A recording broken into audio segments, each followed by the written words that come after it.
आज हम काल चक्र के बारे में सुनेंगे, time cycle. Okay, so we know time is cyclic in nature. There are many other cycles which we already know, जैसे कि रात दिन का चक्र. तो रात और दिन, कितना बार रात हुआ कितने बार दिन हुआ, इसका कोई जवाब नहीं है ना. Day and night cycle. इसी तरह से सीजनल साइकिल, जैसे कि समर, विंटर, रेनी, स्प्रिंग सीजन, ये सीजनल साइकिल. इसी तरह से वाटर साइकिल है ना, जैसे कि बारिश होती है और नदियां सागर भर जाते हैं, फिर से इवापोरेट होता है, क्लाउड्स बनते हैं, फिर से बरसता है. तो ये साइकिल्स तो हमें पता है. इसके अलावा एक और साइकिल है, आज हम जानेंगे. ये है इटर्नल टाइम साइकिल, जिसको काल चक्र भी कह सकते हैं.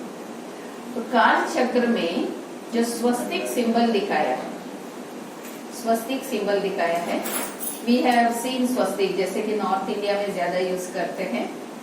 स्वस्तिक को शुभ चिन्ह माना जाता है. साउथ में ज्यादातर ओम लगाते हैं, नॉर्थ में स्वस्तिक लगाते हैं. जब स्वस्तिक ड्रॉ करते हैं, it is divided into 4 equal parts, and these 4 equal parts represents the 4 yugas in the cycle, time cycle. तो सतयुग, त्रेता युग, द्वापर युग, कलयुग. सतयुग को हम गोल्डन एज भी कह सकते हैं, त्रेता को सिल्वर एज, द्वापर को कॉपर एज, कलयुग को आयरन एज. तो हर युग की आयु 1250 वर्ष, 1250 years. अब ये ऐसा है जैसे कि सुबह होती है, दोपहर होता है, शाम होती है, रात होती है. इसी तरह से फिर से सुबह होगी. इसी तरह से ये टाइम साइकिल के अंदर सतयुग यानी मॉर्निंग टाइम, त्रेता युग दोपहर का टाइम, द्वापर युग शाम का टाइम, और कलयुग रात का समय. अब हम कहाँ हैं? सुबह में है या रात में है? फिर है ना. तो रात का समय यानी सृष्टि पर दुख का समय. सतयुग एंड त्रेता युग आपके राइट हैंड साइड में दिखा है, यानी those 2 yugas are the righteous yugas, or we can say it was heaven on earth. Dwapar and Kalyug is in your left hand side. These 2 yugas are the unrighteous yugas, यानी पृथ्वी पर, सृष्टि पर नरक का समय. तो स्वर्ग और नरक इसी दुनिया में होता है, लेकिन अलग अलग समय पर होता है. जैसे जब रात होता है तो दिन नहीं रहता, दिन रहता है तो रात नहीं रहता. इसी तरह से जब पृथ्वी पर स्वर्ग था, यानी संपूर्ण सुख शांति का समय था, तो दुख अशांति की बात ही नहीं थी. और आज कैसा है दुनिया? संपूर्ण दुख अशांति की बात है. तो टेम्पररी कहीं हमें सुख शांति की अनुभूति होती है, वो भी बहुत मेहनत के बाद नहीं. तो हर युग अगर 1250 years है, तो पूरा चक्र मिला के कितना हो गया? 5000 साल. तो 5000 years ड्यूरेशन का एक complete rotation, one cycle is called one कल्प. एक कल्प उसको कहते हैं. ऐसे कई सारे कल्प बीत चुके हैं और आगे भी आएंगे. इसका एंड नहीं. So this is the duration of the drama. सृष्टि पर, सृष्टि नाटक का ड्यूरेशन 5000 साल है. द वर्ल्ड में भी बिलियंस और millions of years, billions of years, ये तो साइंस से हम सुनते हैं. लेकिन इसमें चेंजेस जो होते हैं, एवरी 5000 years में एक बार चेंजेस आते हैं. ठीक है. जो सतयुग शुरू होगा जब, तो वहां से सृष्टि नाटक शुरू होगा, और जब कलयुग पूरा होगा तो नाटक पूरा हो जाएगा. और जब नाटक पूरा होगा तो सभी आत्माएं क्या करेंगी? ड्रेस उतार के घर चली जाएंगी, क्योंकि आत्मा को रेस्ट भी तो लेना है. 5000 साल से समझो हम ड्रामा में अपना पार्ट बजा रहे हैं, थक जाएंगे ना. तो रेस्ट लेने के लिए आत्माएं वापस परम धाम, शांति धाम, जो आत्माओं का घर है, वहां जाके रेस्ट लेंगे. काफी रेस्ट लेने के बाद फिर से नया ड्रामा शुरू होगा, यानी सतयुग प्रारंभ हो जाएगा, है ना. इसके अंदर जो स्वस्तिक क्यों दिखाया गया है, इसका 2 अर्थ है. अब पहला अर्थ हम समझेंगे, स्वस्थिति का सूचक. It represents different stages of the soul in the time cycle. स्वयं की स्थिति, मुझ आत्मा की स्थिति। आपने देखा होगा कई जगह स्वस्तिक ड्रॉ करते हैं, उसके बीच में एक एक बिंदु लगा देते हैं, तो 4 बिंदु लगा देते। तो बिंदु का मतलब में आत्मा, क्योंकि सृष्टि नाटक में पार्ट तो हमें ही सबको बजाना है, हम ही तो एक्टर्स है। तो मुझ आत्मा की स्थिति गति कैसे चेंजेस होती है, क्योंकि 1250 वर्ष में 1-2 जन्म नहीं लेंगे ना, कई सारे जन्म लेंगे। तो जन्मों का बारे में हम कल के क्लास में सुनेंगे। तो जब इतने सारे जन्म लेंगे, आत्मा वैसे ही रहेगी क्या? चेंजेस तो होनी है। आत्मा की पावर जो है डिप्लीट होती जाएगी, कम होती जाएगी। ठीक है। तो सतयुग काल में जब हम आते हैं, आत्मा सतो प्रधान स्टेज में, इसलिए स्वस्तिक का हाथ ऐसे दिखा है, फर्स्ट हैंड जो है ऐसे दिखा, यानी complete and perfect, full 100% health, wealth and happiness. देखो, कभी एक समय था जब हम ऐसे थे, आज नहीं है, तो उसके लिए विश करते हैं, भगवान से मांगते हैं कि मुझे हमेशा के लिए सुख शांति में रखो, सदा काल के लिए चाहिए। ये नहीं कि सारे दिन में आधा घंटा पौना घंटे का सुख शांति, है ना, जीवन भर चाहिए। तो कभी हमने ऐसा अनुभव किया है अपने लाइफ में? कब? सतयुग के काल में। तो 100% जब सुख शांति थी तो दुनिया स्वर्ग थी। और स्वर्ग का अर्थ क्या है? ऐसी हमारे कल्पना में स्वर्ग का मतलब है मरने के बाद स्वर्ग पदार्थ, वो स्वर्ग नहीं है। अब कलयुग में कोई मरेगा तो कलयुग में ही जन्म लेना पड़ेगा। लेकिन सृष्टि नाटक का आदि काल जो है, भारत स्वर्णिम काल, भारत सोने की चिड़िया थी। भारत में सोने के महल थे, सोने के ईंटों से महल बनाए जाते थे। जैसे यहाँ हम पत्थर मिट्टी देखते हैं, वहां तो सोना ही सोना था, हीरे भी बहुत थे। तो सोने के महल और अंदर हीरे की जड़त, क्योंकि यहाँ जैसे इलेक्ट्रिसिटी नहीं रहता है वहां, तो हीरे की झड़प। तो इतनी रिच, इतना रिच था भारत। और भारतवासी कैसे थे? ऐसे नहीं थे। भारतवासी एकदम परफेक्ट स्टेज में थे, जिसको कहते हैं देवात्मा। तो भारत देवात्माओं की दुनिया थी, देवी देवताओं का राज्य था। इसीलिए हम कहते हैं हमारे पूर्वज या हमारे कुल देव, कुल देवी, जिसके आज भी हम पूजा करते हैं, so we belong to that कुल, दैट क्लैन। तो यानी हमारे एंसेस्टर्स कौन थे? देवताएं थे, है ना। तो भारत में बहुत सारी देवी देवताएं, मतलब सभी मनुष्य, सभी इंसान, वैसे वो भी तो इंसान ही है, लेकिन हम उनको इंसान, ह्यूमन बीइंग नहीं कहेंगे, उनको कहेंगे देवता, डेटीज, देवात्मा। वो भी तो इंसान ही है, लेकिन उनमें दैवी गुण है और सर्व शक्तियां हैं, प्योरिटी की पावर है, उनकी बॉडी और आत्मा दोनों 100% प्योर है, तो हम उनको कहते हैं देवता। आज क्या है? साधारण मानव माना आत्मा शरीर 100%, ऑलमोस्ट 100% इम्प्योर स्टेज में, क्योंकि कलयुग का लास्ट समय पर हम लोग चल रहे हैं। ठीक है। तो सतयुग में संपूर्णता थी, हर बात में फुल थे। जैसे जैसे समय बीतता गया, सतयुग का 1250 वर्ष बीतता गया, त्रेता युग शुरू हुआ, तब तक हम 75% पर आ चुके। आत्मा की प्यूरिटी की लेवल 75% आ गई और त्रेता एंड होते होते 50% पर आ गई। ये आत्मा की स्थिति बता रही हूँ। तो सतयुग में कहा जाता है सतो प्रधान आत्मा। त्रेता युग में जब आते हैं तो कहते हैं सतो गुणी आत्मा। प्रधान जो था वो कम हो गया, तो सतो गुणी आत्मा, फिर भी सतो है। तो सत्य त्रेता में दुख अशांति की बात ही नहीं। उनको दुख क्या होता है मालूम ही नहीं है, उनके डिक्शनरी में वो वर्ड्स ही नहीं है। दुख, अशांति, टेंशन, फियर, ये सारे वर्ड्स वहां है ही नहीं उनकी डिक्शनरी में। तो त्रेता युग को सिल्वर एज कहते हैं, तो वहां भी संपूर्ण सुख शांति है, जबकि वो 50% तक आ गए, फिर भी दुख की बात नहीं है। ठीक है। तो त्रेता के बाद जब द्वापर युग शुरू होता है, तो दिखाया कि दे टुक अ लेफ्ट साइड, राइटियर्स जो थे वहां लेफ्ट होना स्टार्ट हो गया। मतलब ऐसे कहा गया है शास्त्रों में भी, देवताएं वाम मार्ग में चले गए। वाम मीन्स दे टुक अ विकारी, एक अनराइटियस पाथ पे चलना शुरू किया, विकारी मार्ग पर चलना शुरू किया। क्यों ऐसा चलना, उल्टा क्यों चलने लगे? क्योंकि सत्य त्रेता में देवात्माओं को पता था कि मैं आत्मा हूं. They were completely in soul conscious stage. They knew that their body is just a costume for them. So they were not in the body conscious stage at all. They were in soul conscious stage. जब जन्म मृत्यु चक्र में आए दो युगों में, तो हम खुद को भूल गए कि मैं आत्मा हूँ, और बैटरी भी तो डाउन हो गई, तो हम खुद को भूल गए और खुद को इंसान यानी बॉडी समझने शुरू किया. तो क्या हो गया, देवता के जो फीचर्स है, गुण हैं, शक्तियां हैं, वो सारे खत्म हो गए. वो डिविनिटी खत्म हो गई, वो प्यूरिटी खत्म हो गई. तो फिर साधारण ही दिखेंगे. तो फिर क्या हुआ, हमारे जीवन में दुख अशांति की बातें आना शुरू हुई. जैसे ही हमने एक दो को देह के रूप से देखना शुरू किया, यानी ड्रेस को देखना शुरू किया, तो हमें फीलिंग आया, अच्छा मैं स्त्री हूँ, ये पुरुष है, बस इतना काफी है.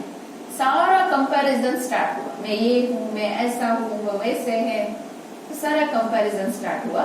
तो इसके पीछे lust, greed, anger, ego, attachment, jealousy, hatred, सारे नेगेटिव क्वालिटीज जो है ना, वो अंदर प्रवेश हो गए.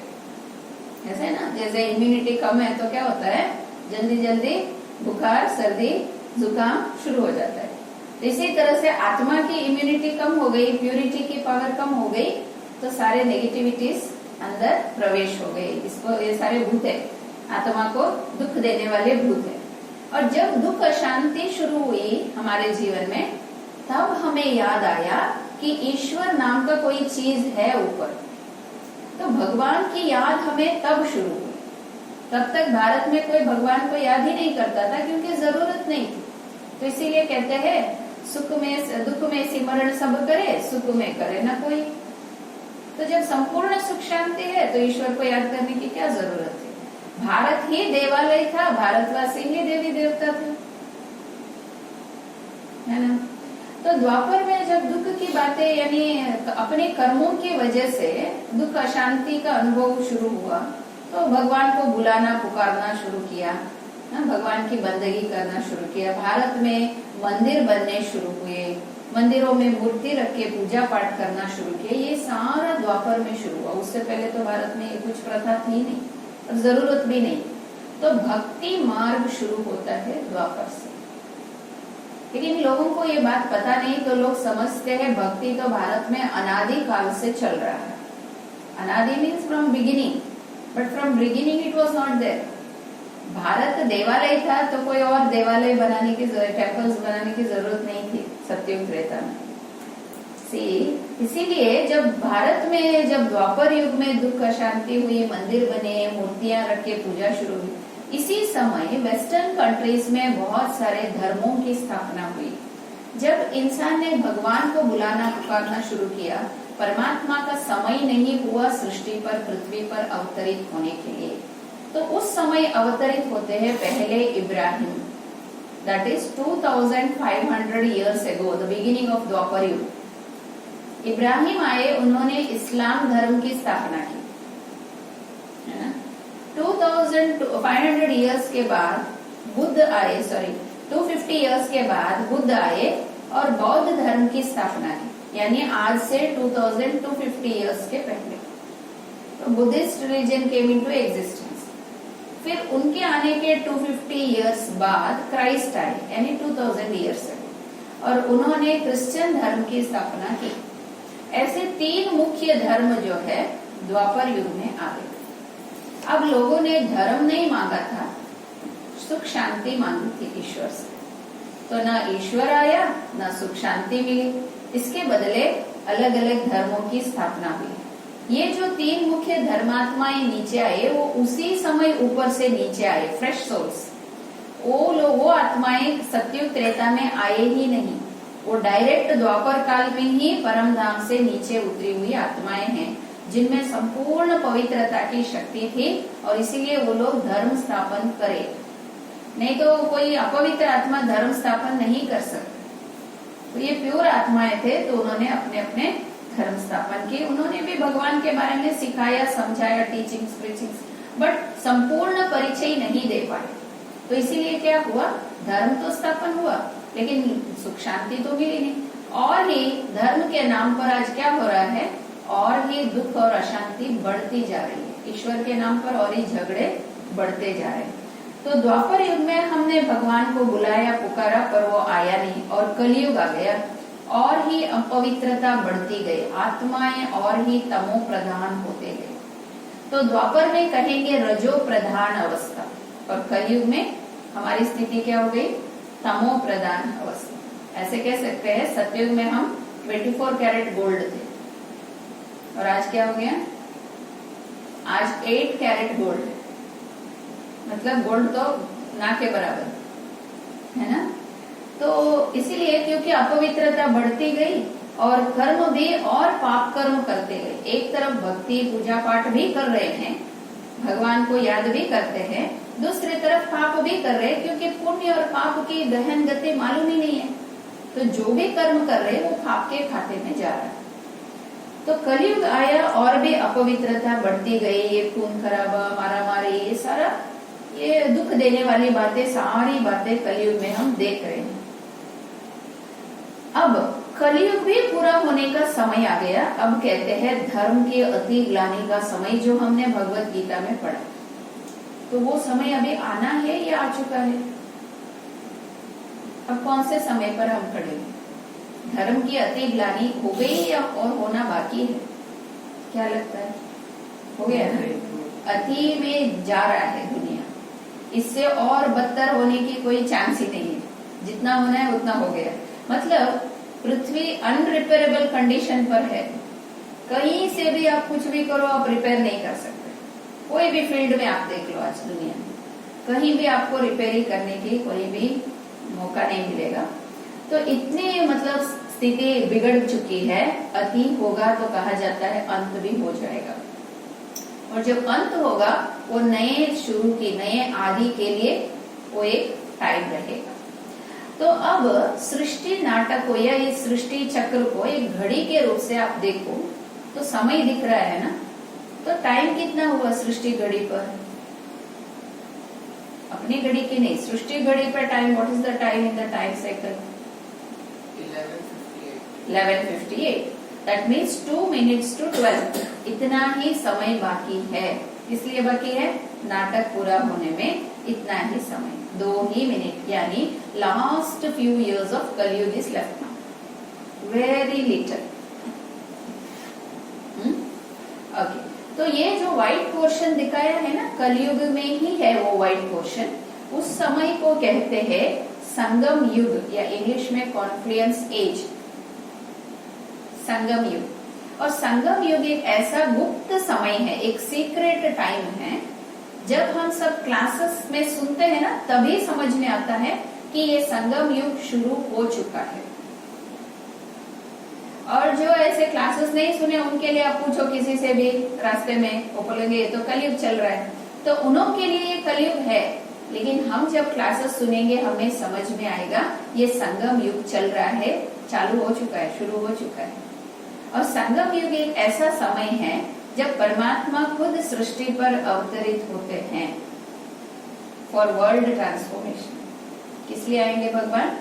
ऐसे वर्ल्ड टूर करके जाने के लिए नहीं आएगा, लेकिन विश्व परिवर्तन करने लिए पृथ्वी पर आना हो। तो इसीलिए हर धर्म वाले भी, चाहे वो क्रिश्चियन है, इस्लाम में है या हिंदू में है, हर धर्म वाले ये कहते हैं लास्ट समय जब आएगा ना, सृष्टि का अंत काल जब आएगा, तब ईश्वर भी सृष्टि पर अवतरित होंगे और हम सब बच्चों को अपने साथ वापस घर लेके जाएंगे। तो उन्होंने अपने अपने धर्म शास्त्रों में ये बात लिखी है, और भगवान ने भी भगवत गीता में जो बोला वही बोला, धर्म के अति ग्लानि के समय पर मैं आऊंगा, धर्म की पुनर्स्थापना करूंगा। तो फिर ये कब है? ये समय कब है? अब नहीं तो और कब है? तो इसीलिए अभी वो समय शुरू हो चुका है, और अभी परमात्मा का अवतरण भी हो चुका है, और भगवान खुद आके हमें ये ज्ञान समझा रहा है। नहीं तो हमें कहाँ से समझ में आए? शास्त्रों के हिसाब से हमने आज दिन तक सुना था 4 युग है ना। उन्होंने लिखा कृतयुग, त्रेता, द्वापर, कलयुग। संगम युग के बारे में कहीं कोई भी शास्त्र में अगर रेफरेंस है तो बताना है, कहीं भी नहीं लिखा है संगम युग के बारे में। ठीक है, तो इसलिए संगम युग एक सीक्रेट टाइम है जो हम खुद केवल क्लास सुनने वाले समझेंगे। और इस युग में बहुत कुछ परिवर्तन होगा, बहुत कुछ चेंजेस होगा। See, हम डेली अगर न्यूज देखते हैं तो हमें विनाश की बातें बहुत देखने को मिलेंगी, सुनने को मिलेगी। कहीं नया कंस्ट्रक्शन हो रहा है ऐसी बातें न्यूज में आ रही है क्या? कहीं भी some new creation is has been opened और स्टार्टेड, ऐसा कोई न्यूज नहीं सुनने में आए, क्योंकि वो गुप्त चल रहा है। जब भी डिस्ट्रक्शन होगा तो कंस्ट्रक्शन भी साथ साथ होगा। अगर आप अपना पुराना घर तोड़ना है तो नया घर भी तो बनाते जाएंगे ना, एक साथ दोनों साइमल्टेनियसली चलना है। इसी तरह से जब कलियुगी सृष्टि खत्म होनी है तो सतयुगी सृष्टि की स्थापना का कार्य भी साथ साथ चलेगा। ठीक है, तो ये दोनों कर्तव्य ईश्वर कराते हैं, करते नहीं है, कराते हैं। तो आगे सुनेंगे कैसे कराते हैं। ठीक है, अभी ये समझ लेंगे जब 12 बजेगा तो क्या हो जाएगा। ये रात का 12 बजा है, दोपहर का 12 बजा नहीं है। ये घोर अंधकार का समय चल रहा है, कलयुग का अंतिम समय। घोर अंधकार किधर है? बाहर नहीं, अंदर अंधेरा, अज्ञान का अंधेरा। और इस समय पर जब भगवान खुद सृष्टि पर आता है और ज्ञान रूपी प्रकाश हमें देता है और अज्ञान का अंधेरा दूर करता है, तब हम ईश्वर के साथ प्यार से वापस जा पाएंगे। नहीं तो अंधेरे में तो इंसान भटकेगा ही, कहाँ जाएगा, घर थोड़ी जा सकता है।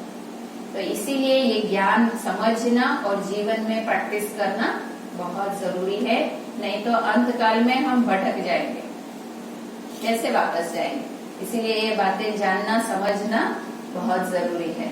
और जब 12 बजेगा सब आत्माओं को भगवान वापस घर लेके जाएगा। ठीक है, बच्चे है ना हम सब, तो भगवान को, बाप को तो आना पड़ेगा बच्चों को वापस ले जाना। और भगवान आके ऐसे नहीं कि हाथ पकड़ के ऐसे खींच के ले जाएगा, नहीं। भगवान हम आत्माओं को ज्ञान समझाएगा, क्योंकि हम आत्माएं अपवित्र है। तो सदगति में ले जाने के लिए या गति में ले जाने के लिए, मुक्ति में ले जाने के लिए ज्ञान की आवश्यकता है। जब तक आत्माओं को आत्मज्ञान, परमात्मा ज्ञान नहीं है, हम गति सदगति में नहीं जा सकते। तो भगवान दुर्गति में ही आके सदगति का ज्ञान देके सदगति कराए वापस ले जाए। बाकी टाइम में उसको आने की जरूरत ही नहीं है। आप पूछेंगे वो सतयुग में क्यों नहीं आया, त्रेता में क्यों नहीं आया, द्वापर में क्यों नहीं आया, अभी एंड में क्यों आया? तभी आया होता तो इतनी नौबत ही नहीं आती, इतनी प्रॉब्लम्स ही नहीं होती। तो भगवान कहते हैं आप तो सुख शांति में थे, मैं आऊंगा भी, तुम आप लोग मेरी बात कहाँ सुनेंगे, है ना। तो जब सब अच्छा है तो बच्चों को भी माँ बाप याद नहीं पड़ते ना। जब बहुत दुर्गति, बहुत प्रॉब्लम्स हो जाते हैं ना, दुख शांति की बातें, तब हम ईश्वर को याद करते हैं। और वो समय तो अभी है, और तभी भगवान का या माँ बाप का कहना मानेंगे। उससे पहले आके बोलेगा ना तो हम भी उसकी बात एक न माने। तो इस समय को कहते हैं कल्याणकारी पुरुषोत्तम संगम युग। संगम यानी आत्माओं का मिलन परमात्मा के साथ होगा, और इस समय को कहते हैं कल्याणकारी। राम को, कृष्ण को पुरुषोत्तम कहते, मर्यादा पुरुषोत्तम। तो उनको वो मर्यादाएं किसने सिखाए ताकि वो उत्तम पुरुष बने। पुरुष मीन्स आत्मा, तो उत्तम पुरुष पुरुषोत्तम। तो उनको वो मर्यादाएं किसने सिखाए जिसकी वजह से वो उत्तम पुरुष बने? जरूर उनसे भी ऊंचा कोई था, वो था परमात्मा। तो ईश्वर ने उनको मर्यादाएं सिखाए, जिस मर्यादाओं पर चल के वो मर्यादा पुरुषोत्तम बने। और वो कब सिखाया, किस टाइम पे सिखाया भगवान ने? इस संगम युग में सिखाया। तो इसीलिए इसको कहते हैं कल्याणकारी, यानी परमात्मा शिव का शब्द का अर्थ है कल्याणकारी। और कल्याणकारी बाप खुद आके हम आत्माओं का कल्याण कर रहा है, आत्मा उन्नति की बातें सिखा रहा है, समझा रहा है। तभी हम क्या बनेंगे? राम या कृष्ण जैसे पुरुषोत्तम बन सकेंगे, उत्तम पुरुष बनेंगे। तो भगवान का इस समय पर परम धाम, अपना घर छोड़ के साकार पृथ्वी पर आने का समय है। इसको कहते हैं अवतरण। जन्म नहीं, जन्म तो माँ के कोख से लिया जाता है, लेकिन ये है अवतरण। और ये अवतरण किसके, कहाँ होगा अवतरण? तो भगवान को अगर समझो ज्ञान सुनाना है मनुष्यात्माओं को, तो कोई मनुष्य शरीर का आधार लेना पड़ेगा। कोई प्राणी पक्षी में आके बात करेगा, हमें क्या समझ में आएगा, है ना। पशु पक्षी की बातें हमें समझ में नहीं आएंगे। तो इसीलिए मानव शरीर का ही आधार लेके हमें ये ज्ञान सुनाते हैं। तो और जिनका नाम भगवान ने प्रजापिता ब्रह्मा रखा, तो इनके बारे में भी आगे क्लासेस में आप सुनेंगे। अच्छा, तो पहले हमने एक बात सुना, स्वस्तिक का एक अर्थ था स्वस्थिति का सूचक, और भी एक अर्थ है स्वस्थिति का सूचक, समझा ना, कि मुझ आत्मा की स्थिति सतयुग में सतो प्रधान स्थिति, त्रेता में सतोगुणी स्थिति, द्वापर में रजो प्रधान स्थिति, कलयुग में तमो प्रधान स्थिति, 100% इम्प्योर स्टेज पे आ गई। ठीक है। अब दूसरा अर्थ है स्वस्तिक का सुअस्ति, अच्छा है। सु यानी अच्छा, अस्ति यानी है, Sanskrit word, means always beneficial, always good. इसीलिए हम कहते हैं जो हुआ अच्छा हुआ, क्योंकि भगवत गीता में भी ये बात सुना है हमने कि जो हुआ अच्छा हुआ, जो हो रहा है अच्छा हो रहा है, जो होने वाला है सो बहुत अच्छा होने वाला है। ये बातें हमने पढ़ी रखी है ना, तो इसीलिए जब कुछ भी नेगेटिव बुरा होता है तो हम कहते हैं नहीं आप दुखी नहीं होना, जो हुआ अच्छा हुआ समझना। अब समझना कैसे ये भी समझाओ ना, खाली बोलने से कैसे हो जाएगा। कुछ नेगेटिव हुआ और हम कहे उनको इसमें भी कल्याण है, जो हुआ अच्छा हुआ, लेकिन बताओ तो सही पूरी तरह से कि क्या कल्याण है उसमें। तभी तो स्वस्तिक ड्रॉ किया ना कि हमारे घर में कुछ अशुभ नहीं होना है। सी खाली दीवार पर ड्रॉ करने से नहीं होगा, लेकिन मन में सोचने से होगा। सोचना पड़ेगा, खाली चित्र बनाने से नहीं होगा। अच्छा है ना, मन में सोचो, समझो क्यों अच्छा हो रहा है, क्या अच्छा हो रहा है। से सृष्टि नाटक में चारों युगों में हम सब आत्माएं जन्म मृत्यु चक्र में आ रही है, तो हम ही इस ड्रामा के एक्टर्स हैं। तो हम सबके लाइफ में कितनी सारी नेगेटिव बातें हो रही है ना, चल रही है ना। अचानक कुछ ऐसी नेगेटिव घटनाएं घट जाती है जीवन में, है ना, हम वहाँ कुछ भी नहीं कर पाएंगे, हेल्पलेस कंडीशन में रह जाते और हम सोच में पड़ते मेरे जीवन में ऐसा क्यों हुआ। अब ये क्यों का आंसर ही नहीं मिलता है हमको, ये मेरे साथ ही ऐसा क्यों हुआ, मुझे ही ऐसा क्यों हुआ। समझो नेगेटिव सिचुएशंस कुछ भी हो सकता है। समझो मेरा एक्सीडेंट हो गया, समझो मेरे फाइनेंशियल प्रॉब्लम्स हो गए, लॉस हो गया बिजनेस में, समझो मेरे बच्चे एग्जाम्स में फेल हो गए, या फिर उनकी नौकरी चली गई, या कुछ भी हेल्थ रीजंस, रिलेशनशिप प्रॉब्लम्स, कुछ भी हो। तो ये सारी नेगेटिव बातें जब होती है हमारे मन में क्वेश्चंस आ जाते हैं, मेरे साथ ऐसा क्यों, मुझे ही क्यों, है ना। लेकिन जब दूसरों से पूछते हो वो बोलेंगे नहीं नहीं जो हुआ अच्छा हुआ समझो। अब समझे कैसे वो भी तो बताओ, है ना। सी जब भी नेगेटिव घटता है उस समय आपको लगता है वो नेगेटिव है, लेकिन उसके पीछे कुछ तो कल्याण है जो हमें उस समय दिखाई नहीं देता है। You may have to wait for a small time, for a short period. आगे जाके समय आपको दिखाएगा कि इसके पीछे, ये नेगेटिव बात के पीछे भी क्या कल्याण था। समय आपको दिखाएगा, but until then you have to be at peace. थोड़ा शांति बनाए रखिए, आगे समय आपको दिखाएगा। ठीक है, तब आपको पता चलेगा अच्छा उस दिन जो हुआ वो बहुत अच्छा हुआ, फिर आप ही बोलेंगे लेकिन उस दिन हम कितने दुखी हो गए थे, है ना। सी आपको एक बेस्ट एक बहुत अच्छा स्टोरी में सुनाऊं। एक राजा और मंत्री थे, शायद आपने सुना होगा, जो जंगल में एक बार शिकार के लिए निकले अपने अपने घोड़े पर बैठ के। तो जैसे जंगल के तरफ जा रहे थे, थोड़ी दूर गए थे, तो राजा का घोड़ा कुछ ऊपर नीचे हुआ और राजा घोड़े से नीचे गिर गए तो उसका लास्ट फिंगर कट हो गया और खून बह रहा है, दर्द हो रहा है।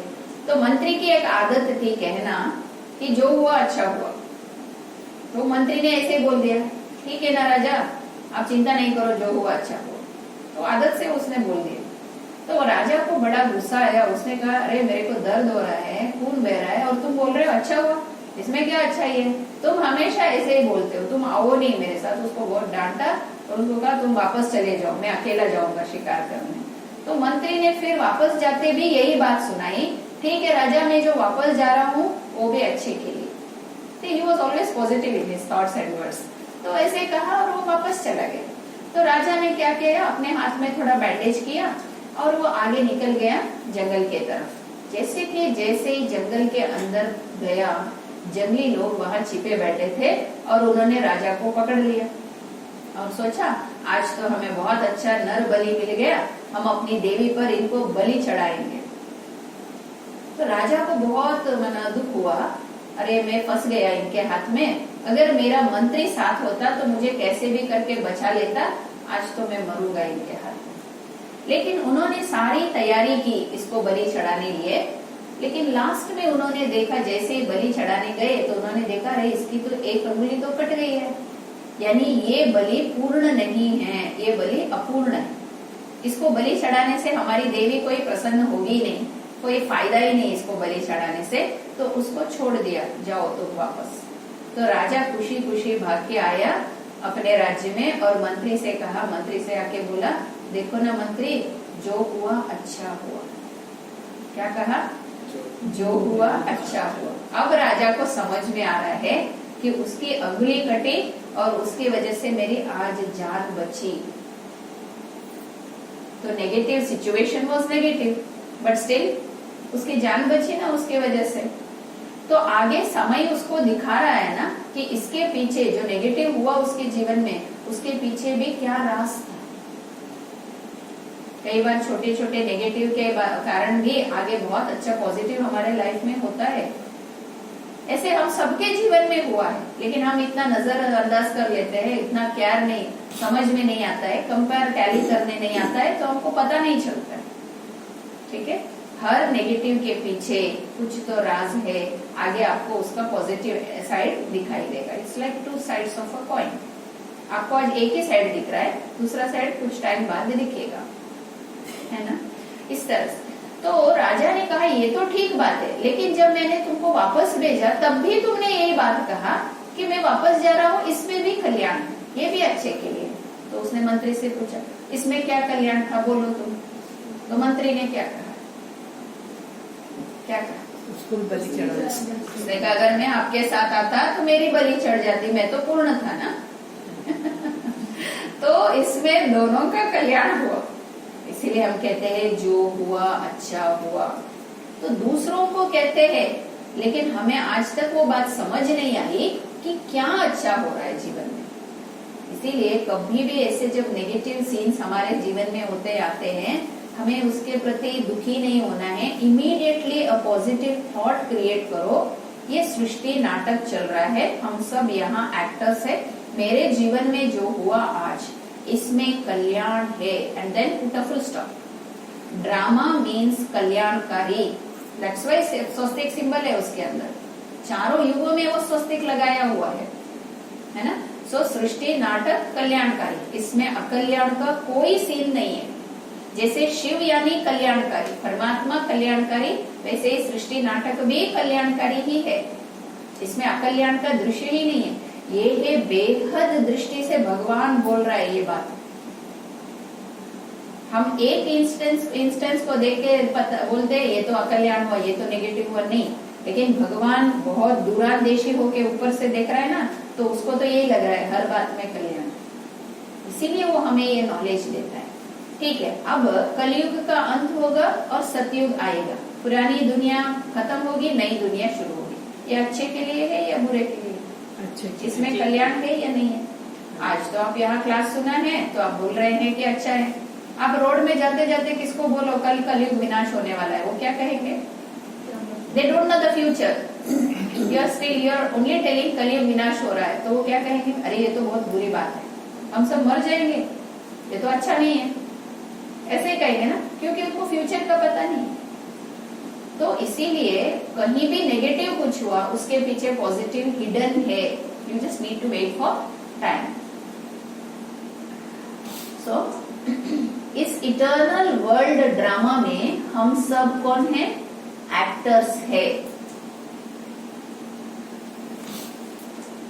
We are all actors in this world drama. Nothing new, क्या नथिंग न्यू है? 5000 इयर्स का ड्रामा जो है उसका शूटिंग हो चुका है। हमने सुना है ना, हिस्ट्री रिपीट्स बाय इटसेल्फ। जब नेक्स्ट 5000 इयर्स का साइकिल आएगा, फिर सेम टू सेम रिपीटेशन होगा। समझो हमने कोई सीडी लाया मूवी का, 3 आवर्स का उसमें रिकॉर्डिंग है। कितने भी बार आप वो सीडी लगाओ, आपको वही मूवी देखने में आएगा, वही डायलॉग सुनने में आएगा, कोई भी चेंजेस नहीं होगा। इसी तरह से ये 5000 ईयर्स का जो ड्रामा है सृष्टि नाटक में, हम सब आत्माएं इसमें एक्टर्स है, हम सब आत्माओं के अंदर जो संस्कार है उसमें रिकॉर्डिंग है ना। किसने रिकॉर्ड किया? किसने रिकॉर्ड किया अंदर, अपने अंदर? हम खुद। हमने जैसे जैसे कर्म करते गए वैसे अंदर रिकॉर्ड होता गया, है ना। उसी कर्मों अनुसार हम फिर जन्म भी लेते गए, कर्मों के अनुसार अच्छा बुरा जीवन में अनुभव भी करते गए। तो ये जो रिकॉर्डिंग हुआ है वो फिक्स हो गया। 5000 ईयर्स का रिकॉर्डिंग फिक्स है अंदर, बहुत बड़ा मेमोरी स्टोरेज है, वो फिक्स हो गया। जब नेक्स्ट साइकिल में हम आएंगे, नए ड्रामा में सतयुग में आएंगे, तो प्ले बटन ऑन हो जाएगा और हम वही करेंगे जो ऑलरेडी रिकॉर्डेड है। लेकिन क्या हमें लग रहा है कि ऑलरेडी जो रिकॉर्डेड है वही कर रहे हैं एवरी मोमेंट? अभी हमें ऐसा लग रहा है क्या? हमें तो यही लग रहा है ना कि हर सेकंड में सोच समझ के चेंज कर रहा हूँ, सोच समझ के कर्म कर रहा हूँ। लेकिन हम वही करेंगे जो पहले किया था। ये बात क्यों कह रहे हैं? क्योंकि अगर समझो किसी ने कुछ उल्टा किया, कुछ बुरा किया, हम कहेंगे इसने ऐसा क्यों किया, इसको इतना भी पता नहीं है क्या, है कि ये गलत है। लेकिन अगर उसकी रिकॉर्डिंग में वही है तो उसको उसके हिसाब से लगेगा तो वो तो सही है, क्योंकि उसका रिकॉर्डिंग वही है ना। तो he feels what he has done is right. ठीक है, तो इसीलिए वो कभी भी नहीं समझेगा कि उसने गलत किया, उसको लगेगा मैं तो सही किया, क्योंकि उसको वही रिकॉर्डिंग। कई बार हमें लगता है इसको कितना समझा रहा हूँ, इसको समझ में क्यों नहीं रहा, क्योंकि वो उसका रिकॉर्डिंग ऐसा ही है। सो कुछ हो जाता है जीवन में, घट जाता है, हम दुखी नहीं होना है, हमें ये सोचना है ड्रामा में ऐसा ही था इसीलिए ऐसा हुआ। नहीं तो हम क्वेश्चन पूछते रहेंगे, इसका कभी आंसर नहीं मिलेगा। क्यों हुआ ऐसे, मेरे साथ क्यों हुआ? अरे ड्रामा में ऐसा होने का है तो इसीलिए हुआ। और जो भी हुआ बुरा उसमें भी कल्याण है, फिर आप की चिंता क्यों कर रहे हैं? ईश्वर ने कहा ना, जैसे वो कल्याणकारी है, सृष्टि ड्रामा का एवरी सीन में कल्याण समाया हुआ है, कोई भी यहाँ अकल्याण का दृश्य है ही नहीं। तो फिर हम चिंता क्यों करते हैं? नेगेटिव भी हुआ, हमारे स्वार्थ के कारण हमें दुख हो सकता है, अदरवाइज दुखी होने की कोई बात ही नहीं है। अब स्वार्थ छोड़ देंगे ना, जब निस्वार्थ भावना रखेंगे सबके प्रति, खुद के प्रति, आपको कोई भी बात का दुख नहीं होगा। जितना ज्यादा स्वार्थी उतना छोटी छोटी बातों में हमें जीवन में दुख अनुभव करते रहना पड़ेगा, नहीं? इसीलिए जो हुआ अच्छा हुआ, ये पॉजिटिव थॉट क्रिएट करना, लेकिन किसी के सामने बोलना नहीं। बोल देंगे तो क्या समझेंगे, इनको क्या हो गया, कुछ नेगेटिव हुआ और ये सामने से बोल रहे जो हुआ अच्छा हुआ, ऐसे बोल सकते हैं? से हमें नॉलेज है, हम मन में पॉजिटिव थॉट्स क्रिएट करेंगे, इनका भी कल्याण होगा, ऐसे थॉट क्रिएट कीजिए। लेकिन बोलना नहीं जो हुआ अच्छा हो। किसी का एक्सीडेंट हुआ और हम खड़े होकर बोल रहे जो हुआ अच्छा हुआ, नहीं। किसी को बीमार हो गए तो हम कहें जो हुआ अच्छा हुआ, नहीं। लेकिन जब मेरे साथ ऐसी घटना होती है, हम जरूर सोचे जो हुआ अच्छा हुआ, इसमें भी मेरा कल्याण है। तो क्या कल्याण है आगे समय आपको दिखाएगा। So put a full stop, ऐसे सोच के हमें उस बात में फुल स्टॉप लगाना है, क्यों क्या में नहीं जाना है। और ड्रामा में हैप्पी एंडिंग भी है। सृष्टि नाटक में अंतिम समय पर जब ईश्वर सृष्टि पर आया, हम सबको इतना सत्य ज्ञान सुना के साथ में वापस ले जाएगा, तो ये तो हैप्पी एंडिंग है, इससे बड़ी बात और क्या चाहिए, है ना? तो भगवान खुद हमें हाथ पकड़ के वापस घर लेके जाएगा, पवित्र बना के, वो भी पवित्र बना के घर ले जाएगा। भगवान हमारे लिए बहुत मेहनत करता है, हमारे लिए बहुत कुछ करता है, ऐसे ही नहीं है भगवान। इंसान इंसानों के प्रति केवल स्वार्थ भावना से कुछ कर सकता है, भगवान निस्वार्थ होके अपने बच्चों के लिए करता है। जैसे माँ बाप भी घर में कुछ करते हैं, उनके प्रति कोई स्वार्थ नहीं रहता है, निस्वार्थ होके करते हैं कि बच्चे सुधर जाए, बच्चे अच्छे हो जाए। तो इसी तरह से माँ बाप, भगवान भी हमारा माता पिता है, तो वो भी जो हमारे लिए कर रहा है और प्रैक्टिकली भगवान का संगम युग का समय जो है अपने बच्चों के लिए वो टाइम दे रहा है खुद पृथ्वी पर आकर। तो आगे के क्लास में कल हम सुनेंगे कैसे ईश्वर हमें ये सारा ज्ञान खुद पृथ्वी पर आकर और एक शरीर द्वारा हमें ये सारा ज्ञान सुना रहा है।